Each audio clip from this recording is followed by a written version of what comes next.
जय श्रीराम सांग मैंने आज हूँ आम भारतवासी बहुत बड़ दिन। तो आज प्रभु श्रीराम प्राण प्रतिष्ठा। तो समस्ते भगवान को भक्तिर सह डाकतु आ 5टी दीप जलातु आ दिवाली आज मनातु। आज जेहेतु एत बड़ दिन पिठा मिठा नहेले कौन चलो। प्रथम बिरी को धोई नहीं ग्राइंडिंग करनेली।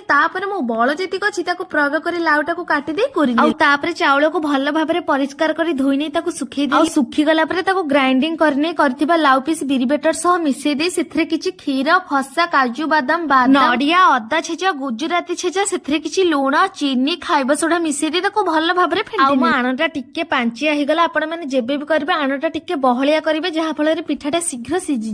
केक स्टैंड रे तेल दे चारिपटे लगे नेला ऊपर गोटे कदली पत्र रखी नड़िया काजू बादाम किसमिस रे डेकोरेट करने पिठोर आणटा को दे आणटा को भल भाव सेम करने पिठोटा को डायरेक्ट गैस रे न बसे गोटे तावा ऊपर रखी 45 मिनिट सिझेई ने। एबे हेगला लाउ सिझे पिठा रहुची।